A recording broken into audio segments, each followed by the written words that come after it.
हम लोगों का प्रश्न ये है कि रेगिस्तान रात में ठंडा क्यों हो जाता है ना? तो देखिए यही देखा जाए अगर इसकी तुलना में तो गर्मी के मौसम में अगर देखेंगे तो दिन में अत्यधिक गर्म होता है और रात में अत्यधिक ठंडा हो जाता है। ऐसा कारण क्या है? ऐसा रीज़न क्या है? तो इस समस्या को हम आपको बताने वाले हैं आखिर कारण क्या है? किस लिए ठंडा हो रहा है? किस लिए गर्म हो रहा है? तो वीडियो में बने रहिए, मैं बहुत ही बेहतरीन तरीके से आपको बताने वाला हूँ। तो पहले मैं आपको एक फ़ोटो ऐड कर देता हूँ। चलिए फ़ोटो ऐड करेंगे तो आपको ज़्यादा क्लियरिटी आएगी। चलिए तो फ़ोटो ऐड कर देते हैं भाई। रेगिस्तान का एक फ़ोटो ऐड करते हैं। ये रहा रेगिस्तान का फ़ोटो, यहीं पर व्यवस्थित तरीके से लगा देते हैं।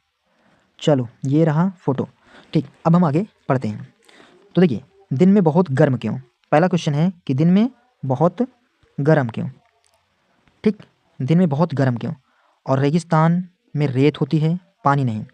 ये समझ लो कि रेगिस्तान में पानी नहीं होता है, रेत ही रेत होती है, मतलब बालू। पेड़ पौधे बहुत कम होते हैं, जो भी होते हैं वो झाड़ियाँ टाइप की पेड़ पौधे होते हैं, है ना? कटीले पेड़ पौधे होते हैं।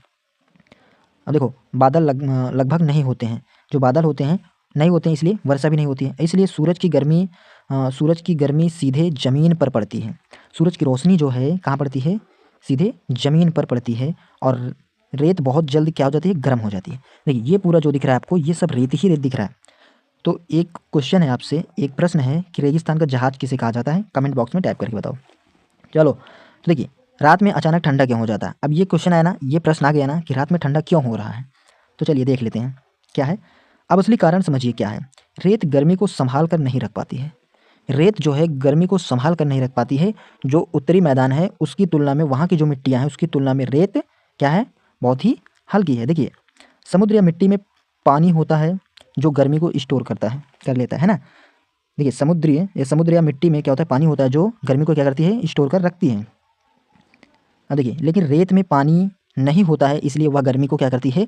स्टोर करके नहीं रख पाती है ना? अर्थात गर्मी को छोड़ देती है। देखिए जैसे लोहे की प्लेट जल्दी ठंड हो जाती है, बादल है ना? जैसे लोहे की प्लेट क्या होती है? बहुत जल्दी ठंड हो जाती है। दूसरा बादल नहीं होते हैं। देखिए बादल पृथ्वी के लिए कंबल की तरह काम करते हैं। क्या करते हैं? बादल पृथ्वी की कंबल की तरह काम करते हैं। वह गर्मी को बाहर जाने से रोकते हैं। गर्मी को क्या करते हैं? बाहर जाने से रोकते हैं। रेगिस्तान में बादल नहीं हैं, गर्मी सीधे अंतरिक्ष में चली जाती है। समझ रहे हो? ऊपर जब वाष्पित होता है गर्मी ऊपर क्या चली जाती है? अंतरिक्ष में चली जाती है, क्योंकि वहाँ पर बादल नहीं है। क्योंकि हमारे उत्तरी मैदान में क्या है? बादल हैं, है ना? उत्तरी मैदान में बादल हैं और बादल क्या करते हैं? गर्मी को रोक कर रखते हैं। हवा सूखी होती है। तीसरा पॉइंट क्या है? हवा सूखी होती है। नमी ह्यूमिडिटी जो होती है गर्मी को रोक कर रखती है। रेगिस्तान की हवा बहुत सूखी होती है इसलिए गर्मी टिकती नहीं है।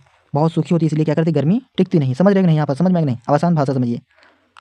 दिन तेज़ धूप होती है और रेत जल्दी गर्म हो जाती है इसलिए क्या करती है? गर्मी पड़ती है। ठीक, इसलिए गर्मी होती है।